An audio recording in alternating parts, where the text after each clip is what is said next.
Walker Buehler is back. We've got a couple of big league starts under Walker's belt in 2024, which is awesome. Last time we talked was, I think, 3-4 days before Walker, you made your season debut. And now you've got 2 starts against the Reds under your belt. You've got a start against Colorado, Miami. Am I missing a 5th, or have you made 4 starts at this point? No, one against San Diego as well. It was very one short. Against San Diego. How about that? How does that, you're back. How does it feel to really be back on the 4-day turn and hey, you're back into the rhythm that you got to know for 6 years in between, surgeries, right? Yeah, 18, 19, 20, 21. So 4 full years really. And then, part of 22, but, no, it's cool, man. Obviously our staff is pretty talented here, and, we've mostly been on the 6 days, so that's been a little adjustment. We did a lot of that kind of back in the day, but pretty strict on it these days, it's different for me. Probably makes getting back into it a little bit easier, just having that extra day kind of every turn. But no, a lot of guys that are fun to watch, and obviously, thrilled to be a part of it. Yeah, I wanted to ask you about that 6-man rotation because it's got to be weird. You miss a few years, and then you come back and you're used to getting in that every 5th day kind of rotation. What's that adjustment kind of been like for you? Largely, I think when we sort of laid out my rehab plan, it was all, at least this year, was all on 6 days. So I think that has kind of been the plan and what we've been kind of getting ready for. And, I think it's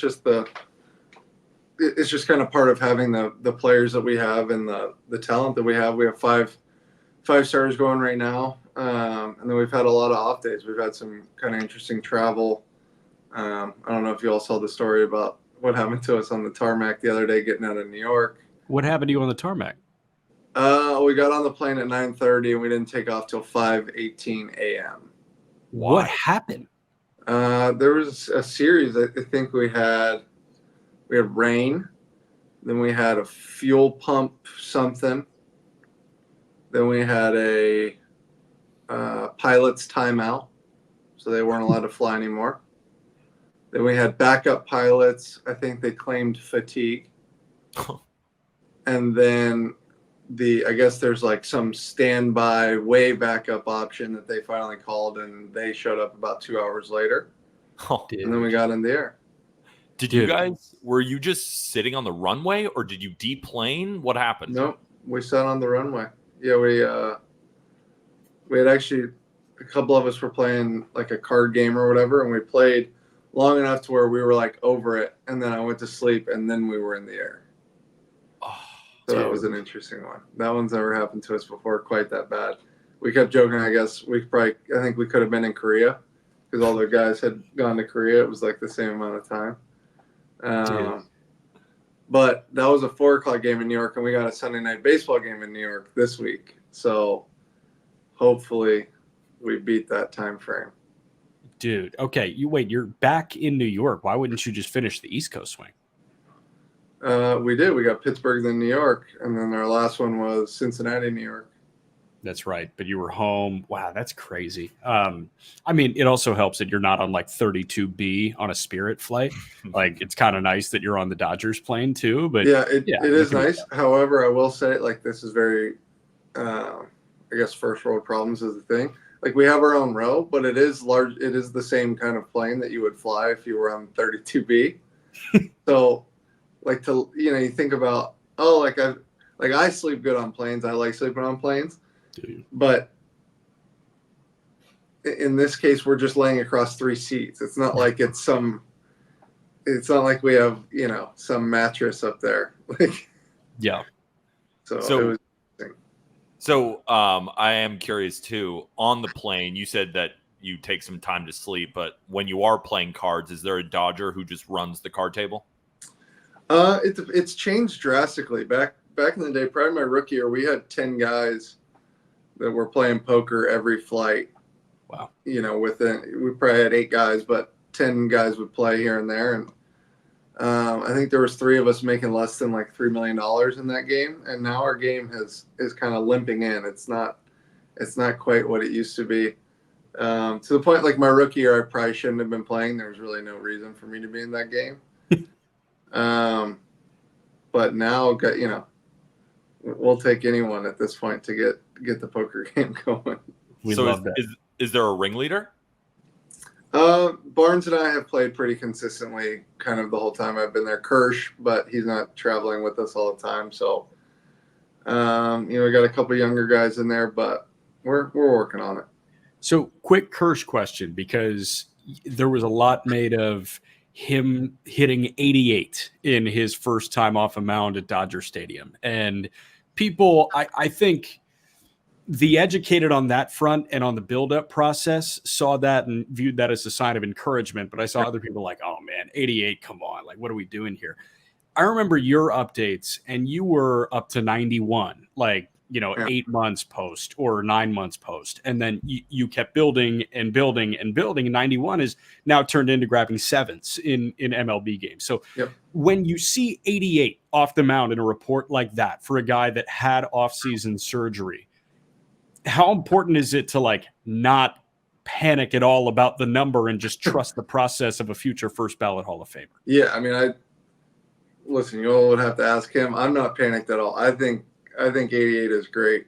Having gone through this rehab stuff myself a few times, we had different surgeries, and so I don't have really any firsthand like experience with that surgery. But no, I mean, I've played catch with him. It looks great. I think 88 is a really nice number for him, where it was kind of that 88, 89, 90 there for a long time, and so I think one of the big things, he had never had surgery before, and it's a big thing. Like you play whatever he's played 15 years or whatnot, and get through without a surgery. Like, he's probably not going to get a surgery rehab and like put all this work and time in, unless there's some like real upside to getting velocity back, or this feeling of like he can really go and pitch well again. And I think for him, like, he knows he can go and be good at 90 or 88 if he wants. I think when he can throw 90, 92, I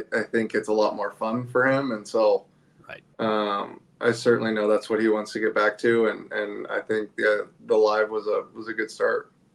Yeah, velocity is one thing, right? Kershaw throwing 88, it's a round number, but you've even said it yourself. When you're throwing in bullpens, you could be at 91 and your arm feels really good, and then you could be at 93 and your arm didn't feel quite as good that day. Can you talk to us about some of your last conversations with Kirsch, just how he's doing mentally and all that? Yeah, I mean, he seems good. I know when he gets to start facing hitters, that's when rehab kind of changes, and you can kind of see the light at the end of the tunnel, or smell that you're almost back a little bit. Yeah, I mean, he seems in really good spirits and feels pretty good, I know. So, I think with the velocity thing, I think it's interesting. There's just different deliveries that adrenaline kind of affects differently, right? Like, we're facing Skeens or tomorrow or Jones or whatever. Like, those young guys, like, that adrenaline will probably jump them up pretty good. Clayton's done it for a long time and has his delivery to a point where, like, whether he's going a little faster, a little slower, whether he's hyped up or not, he's probably going to be largely like what it is or what his arm has that day. There's not this kind of I'm out over my skis thing because I'm hyped up. And so I think given that, like, whatever velocity gains he gets are going to be in there. Like, they're not just kind of flash in the pan. Oh, I was all amped up and threw a ball really hard, right? Like, in one of my last lives, we had a bunch of people around in spring training, and I hit 97, and then I didn't hit 97 again until I was back in the big leagues, right? Like, adrenaline, I somehow had more adrenaline in that live BP with, like, my teammates in the front office and stuff around more than I did in AAA, like, professional baseball games. But I think there's a mental component to that, and then you layer that on top of Kirsch has done this like 3 times as long as I have. Like, every time he hits a number, it's probably going to be in there. And that's by virtue of his delivery and his experience as well. So you're consistently grabbing 96, 97 kind of in each start that you've made at this point. So you're through 5 big league starts. Have you grabbed a 7 in each of your 5? Do you know off the top? I think there's been a couple 8s in there at some point. Look at you, man. I know I've got No, 97 on the black in this video that we're going to do at the end of this. Yeah, I mean, I think there's been 97 in all of them, maybe for sure 96, but at some point it's great to be like out there and feeling good, right? Like physically, I feel really good. Good. It's just all these little things that you kind of forget about, and yeah, it's been interesting. So I was going to ask, like, you've tapped into the adrenaline. I feel like each of the 5 big league starts that you've made at this point, and obviously it's different than a recovery process when you were on a quote unquote rehab assignment to open the year, which is a ramp up.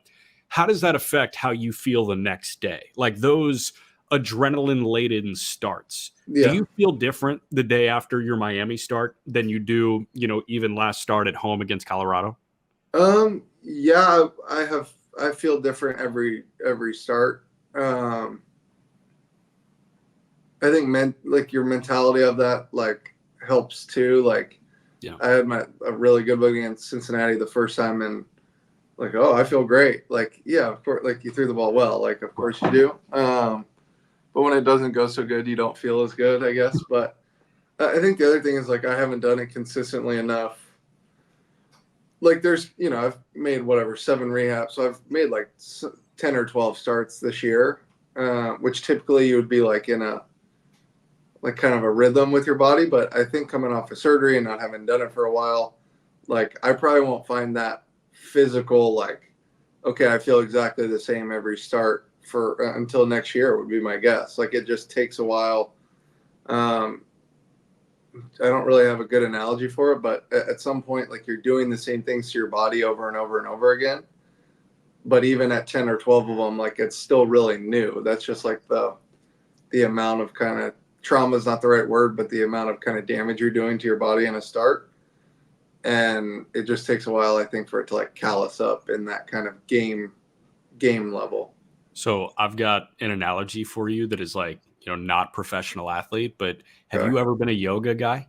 No. So I tried it with my girlfriend, a couple of my friends from school, and it was kicking my ass. And the yoga instructor came up to me after like, I think my second or third time and was like, it looks like you're really working hard. I'm like, yeah, it's a good workout. And she was taken aback. It's like, it's supposed to be a healing experience. And everybody else is just so much better. And it's kicking my ass. But like 12th time I went to yoga, it started to make sense. Right. And I felt the healing proponents of that. Oh, the healing. You found the healing, huh? I found it. I found my Zen. So you're not doing yoga with Jack and his friends. What do you do directly after a start to then feel good, maybe even the next day? We have all the modalities and machines and whatever. I do a fair bit of like massage stuff or Grassin, which is like scraping. In the past, we do some like needle stuff, acupuncture-ish stuff. It's a little different than acupuncture. There's all sorts of stuff. You get in the hot tubs and the cold tubs and whatever and work out, and there's all sorts of stuff. It's funny, man. I used to be like super diligent. I would lift like the same way and do the same things, and lifting was always like my thing. I always felt good about that, and I try and lift really heavy, but I haven't really lifted after the past 2 starts, and physically I feel really good. So it's weird. I don't know if it's like the age or the layoff, but yeah, I can't squat 400 pounds after my squat anymore, or after my start like I used to, but we're kind of navigating around, figuring out what's going to work. Wait, that's actually really interesting. You said that just in your last 2 starts you haven't lifted. So you were lifting earlier on this season. Why'd you stop? I had the good one and I just felt good, and then I think we were traveling and whatever, and like a lot of our guys don't lift. Like I've seen that before, where there's largely like 2 schools where guys that really lift in between starts and guys that really don't. Yamamoto obviously does a lot of stuff, but he doesn't really work out the way that like the traditional American model of like lifting. But no, I was getting sore in certain spots that like I didn't want to lift, and for me it's kind of all or nothing in a way. Like I like to lift really heavy and try and be really powerful and move stuff, or I don't want to do anything. And so our strength coaches and stuff are getting on me a little bit, and I did some stuff yesterday, but I've just kind of always been that way, where I'm going to squat heavy or I'm not going to do anything. And when you get sore in your back and whatever, when you throw, like, yeah, maybe let's not try and squat really heavy this week. And I felt good the next start. And so I did it again, but I think it's time to get on the horse a little bit.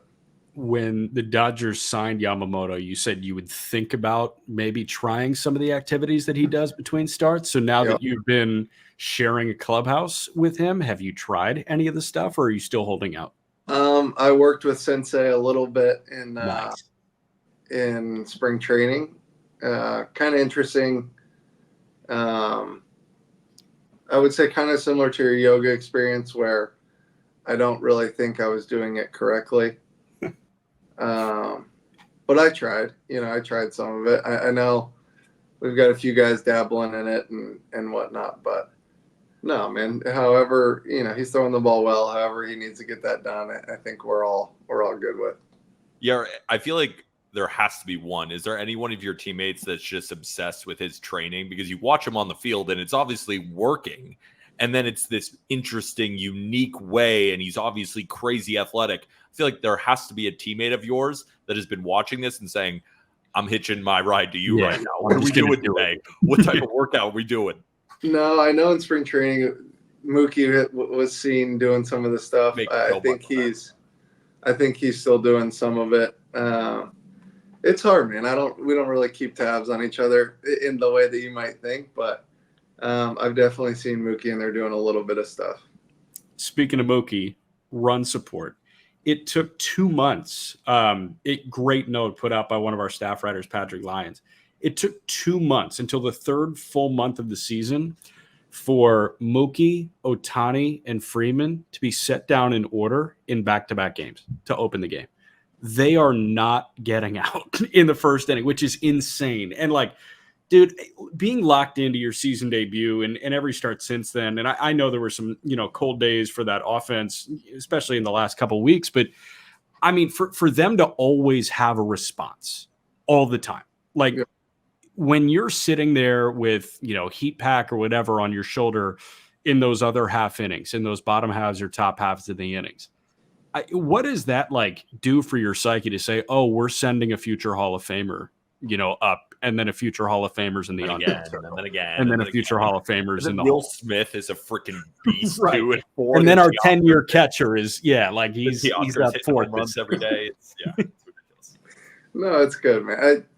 That's kind of what we've always done here, is trying to accumulate as much talent as we can. I think it's a little bit different model now, just with kind of the, obviously the length of the contracts and all that stuff, but we've kind of moved from guys that we've developed into these established major league players. Obviously all three of those guys had, a career before they played for us. And it's just a different thing when you have pros that have done it and know what they're doing and know how to get on base. And, Ohtani, I know, is getting on base at a clip that he hasn't before. And, Mookie and Freddie obviously are both great players. So, it's pretty special. I think, we've added some other pieces to Teoscar's been really good. Just kills lefties and done well against right-handers as well. So it's been interesting. I think we're kind of biding our time, waiting for Muncy to get back. I think people probably underrate what he does in that lineup, just with how much he walks, and he was off to a pretty good start, and so we'll see what happens when he gets back and that lineup gets really long, and I think we'll kind of see what we saw the first month or two of the season. I have a stat that I heard over your last start against Colorado, and because you pitched really well, you didn't pick up the win, but you are in company that is absurd. This was your 54th start against National League West opponents. Your record going into that start was 26-5, third best all time. You know that? Against the NL West? I heard that on the broadcast, and my mouth dropped. And they say, oh, yeah, I think he's only behind Pedro Martinez. And I was like, first of all, I know Pedro spent a little bit of time with the Dodgers, but did you know that? Have you felt throughout your entire career that when you face a divisional opponent that you're just something about you just elevates a little bit because that run of dominance is absurd. And then you had a good start. You had a quality start against the Rockies. Unfortunately, Dakota Hudson just spun a great start, and you can't control that. There has to be something with the NL West because that's insanity.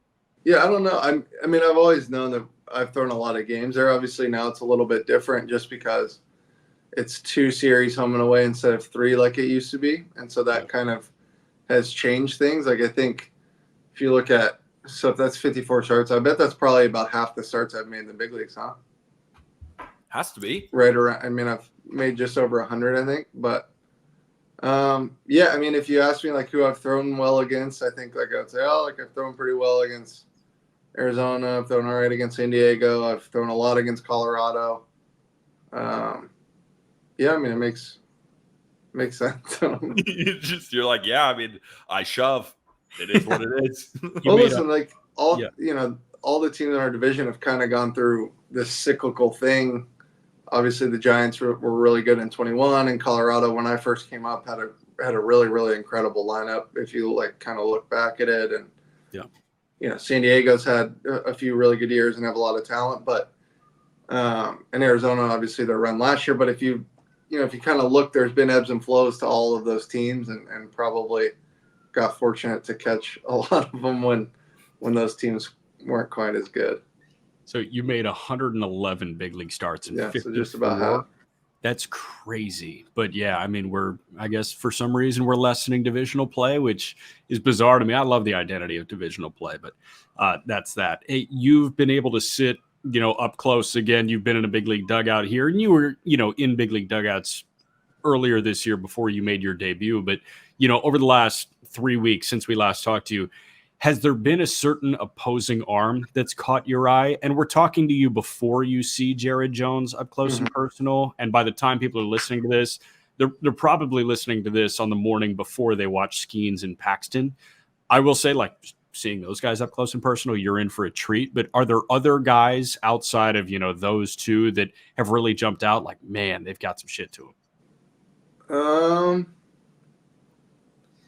Not anybody like in the front of my mind. Obviously, Dakota threw the ball well the other day, but like we played against each other in the minor leagues and stuff. I know Jack Flaherty's off to a really good start, which for me is cool to see, just knowing him a little bit and kind of seeing him back to what he can do. I think Scooball has been as good as anyone, but I think this is probably the second or third year that we've been like, hey, like if he takes any sort of step forward, like we're looking at Cy Young kind of stuff, and he seems to have done that. I don't know success-wise or what his numbers look like.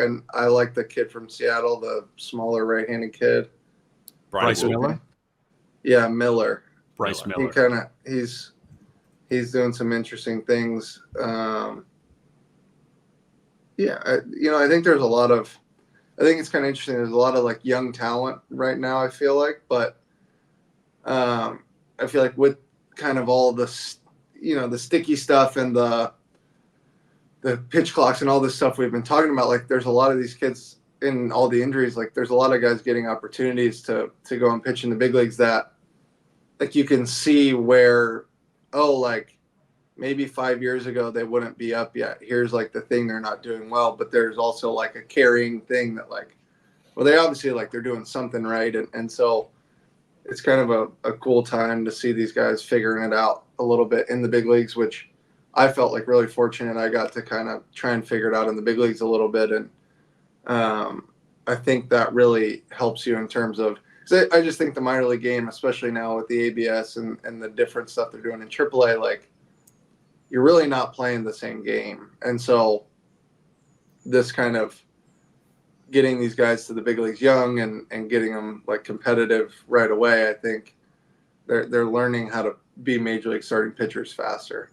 That's a really good point. And like I hadn't, I guess, thought about it like that. We had talked about it in spurts, I guess, where guys are figuring it out at the major league level. But it's a good point. Like 5 years ago, not many players, especially pre-COVID, not many pitchers in particular, had the opportunity to figure it out at the major league level. It took like top flight prospects. But now you see a guy in Atlanta like Schwellenbach, 2 starts in Double-A, and he's up.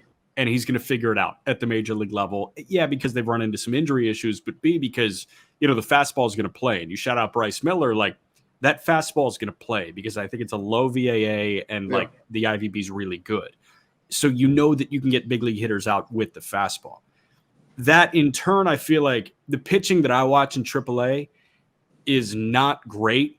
And it's nowhere near as good as I think it even was in 2022, my first year in AAA. But like, I kind of like that those guys are getting the opportunity at the major league level. When you were thrown into the fire in 18, like how beneficial was that for your career? What did you kind of key in on there that you feel like you might have not been able to in OKC?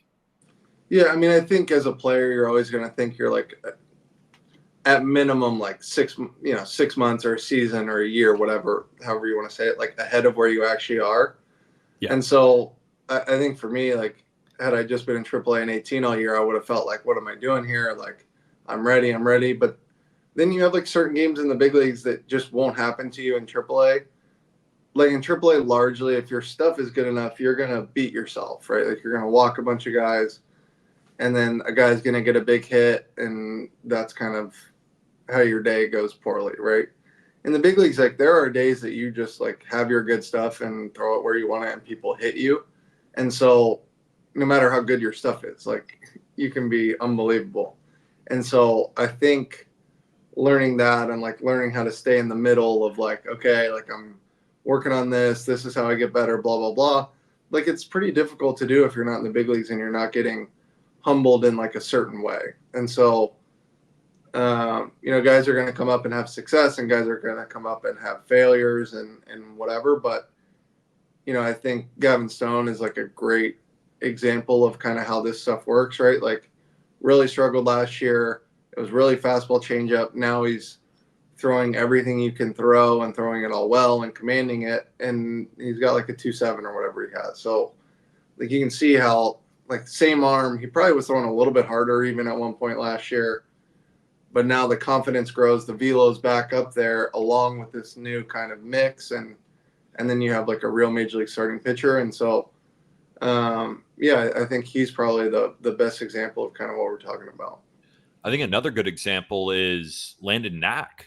Yeah. 6.1 ERA, right? You don't start on the opening day rotation. Kirsch is still down. Bobby Miller is still down. And you guys need arms to fill out this rotation. And he's come up, right? He's not going 7-8 innings, but he's been dominant in his 5-6 inning spurts against good offenses. He's been a guy who doesn't come from the school of velocity, right? We're talking about you hitting 98 and Bobby Miller hitting 100 and Glass now at 97 to 99. He's operating in the low to mid 90s and he's looked really, really good too. Yeah. Have you been able to talk to him about what it's been like coming up when maybe he didn't expect that he would be a pretty big point of this rotation so far? Yeah. I mean, I think he's made 3 or 4 starts and they've kind of been right around when I'm rehabbing or coming back or whatnot. So I haven't gotten to spend too much time with him. Obviously, from afar watching him, he's done kind of what he's been asked to do in terms of locate the ball, get through innings. Like he's done really well. I think he's a guy last year. I think it was last year. If you look at his numbers, like he was really, really good in AAA. And I think kind of what we're talking about, like he's a guy that I think it's very understandable for him to be like, hey, like I'm ready. And, he's kind of proven that. I think it's hard to say that stuff without proving it. And now he kind of has, right? And so we'll see what happens. Obviously pitching is a kind of fickle deal and in terms of the injury stuff. And I'm sure he'll be back at some point. And it's always good when a guy can come up and pitch to a 2.5 or whatever he has and help us kind of, tread water until we get this thing full go. The Dodgers are pretty good, Jack. I think so. They could just put Landon Knack in and like he'll pitch well. Damn it. Yeah, but I mean that was the case in 23 and 22 and 21, and they've been pretty good all those other years too. All right, time for the video part of the program.